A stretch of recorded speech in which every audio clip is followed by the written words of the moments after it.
Hello everyone, today we discuss about top 6 best ways of investment in 2022. Let's start with number 6, index funds.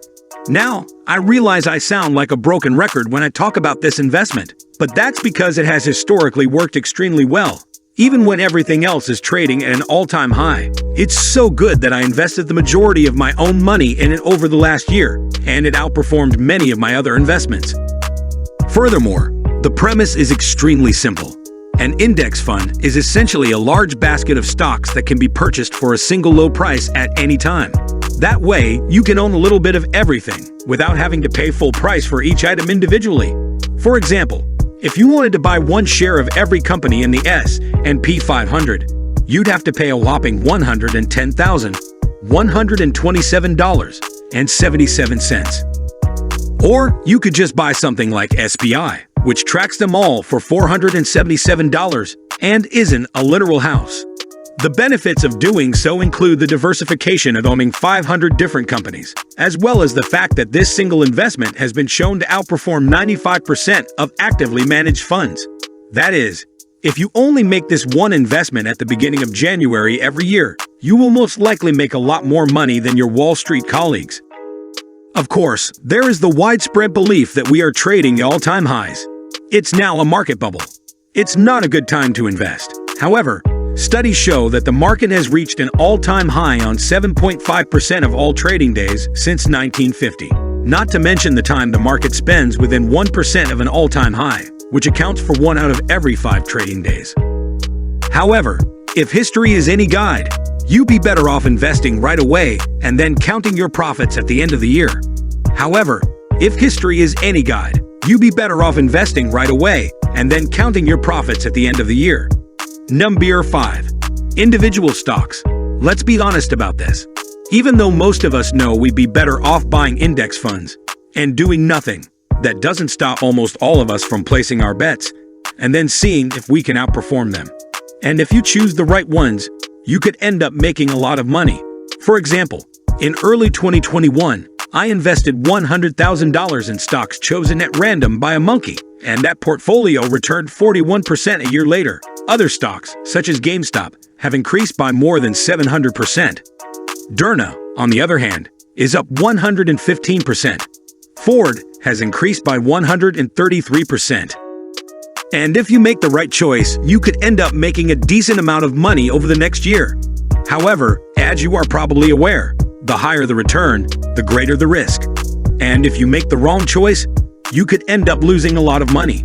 3 A's. So my advice is that if you are going to take a chance on a few individual companies, there is a way to do it in the most profitable way possible. And the first rule is to not invest everything. Ideally, you should only devote a small portion of your portfolio to more speculative investments. This way, if a few of them don't work out, you're not putting everything on the line. However, if they perform well, you will increase your return without getting carried away. The second rule is to avoid investing in hype. I have to say that every time I see some momentum building online or an upcoming highly anticipated event, the stock price is expected to skyrocket. It turns out that it was already priced in, and the stock price plummets, leaving you holding the bag. The best way to tell if something is wrong is that the current share price is frequently a reflection of the company's current financials multiplied by its future expectations. If it is expected that a company will soon be worth 5 times its current trading price, you are most likely already paying a premium for that public information. Always be aware of what you're investing in. Obviously, my monkey portfolio is an exception, because I made that investment to demonstrate that no one knows what they're talking about. Aside from that, don't invest in a company just because everyone else is talking about it or because your favorite influencer likes it and has a track record of being correct. Number 4.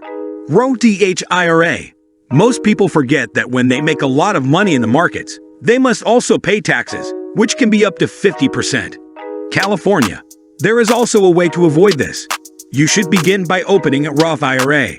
It was a brief history lesson. The Roth IRA is essentially a retirement account that allows you to contribute up to $6,000 in after-tax funds per year.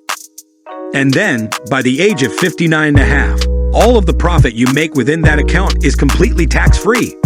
You would have $1 million, $371,000 tax-free. If you had done this in another account, you would have been taxed on the $131,000 profit. Even if you pay a 15% long-term capital gains tax, that's still $169,000 in taxes because you didn't watch this video. Consider all the things you could buy with $169,000, such as this Kentucky home, this Ferrari 4 or 58, or this collection of Shahzads, and let's face it, taxes are only going to rise by the time we're older. Number 3. Cryptocurrency. We can't have a best investments video without mentioning one of the highest yielding investments over the last decade, and that is cryptocurrency. Despite the fact that we've all heard of people becoming multimillionaires with Dogecoin, retiring in your 30s from an $8,000 investment in Shiba Inu, or otherwise becoming a teenage millionaire with Bitcoin. The truth is that studies show that you don't need to bet everything on a lottery ticket in the hopes of winning millions to do well. And based on all of the data we have, these are the best cryptocurrency investments to make. First, research shows that you don't have to invest a lot of money to make a big difference. The truth is that studies show that you don't need to bet everything on a lottery ticket in the hopes of winning millions to do well. And based on all of the data we have, these are the best cryptocurrency investments to make. First, research shows that you don't have to invest a lot of money to make a big difference. The list goes on and on. For example, did you know that there is a massive marketplace for vintage posters, with some of them now selling for millions of dollars? This is also one of the reasons I purchased this 25 from 9 months ago, because it's not only a fun car to drive on weekends, but it's also worth about 25% more than what I paid for it.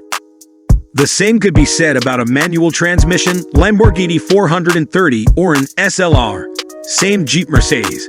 The downside of the collectible market, as they become increasingly rare, is that it is highly illiquid, and you must wait for the right buyer at the right time. To win the event, you must have cash on hand right away. You have two options. Sell it at such a low price to someone looking for a bargain, or wait. As a result, I don't recommend investing more than 5% of your net worth in collectibles in case something happens, and you need the money. However, if you know what you're doing, or have the money to buy the 6-speed Ferrari, you could do quite well in the long run. Number 1. Real estate. We now own property. True, prices have increased by 18.4% year-on-year. Interest rates are likely to rise, and inventory is at an all-time low.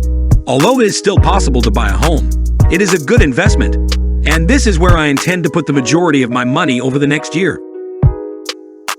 Everyone requires a place to live. Housing is something that a company cannot simply replace. One day, it will be impossible to outsource or make cheaper online.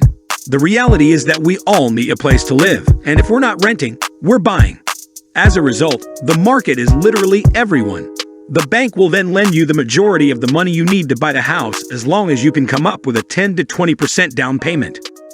This gives you a significant advantage over stocks in that you can have complete control over the entire asset without having to buy it all at once, and without the risk of being margin called. Because you have complete control over the property, you can make strategic renovations that will increase the home's value or increase the amount you could charge for rent as long as you only make your mortgage payments on the third. I took it a step further and combined the two by purchasing a 2-unit building, repairing it, moving into one side, and renting out the other to cover my entire living expenses. This is how I was able to essentially live for free while owning a building in the heart of Los Angeles. And throughout my entire career, I've just repeated this process over and over again, while also purchasing multiple properties to coincide with all of this talk about high inflation. Real estate is an excellent hedge against this, because a bank loan involves borrowing money and repaying it over a period of 30 years. However, over the next 30 years, the value of your money will be much lower than it is today. Because of inflation, that will be much easier to pay off over time. Finally, the tax advantages of real estate are tremendous. Thanks for watching our video.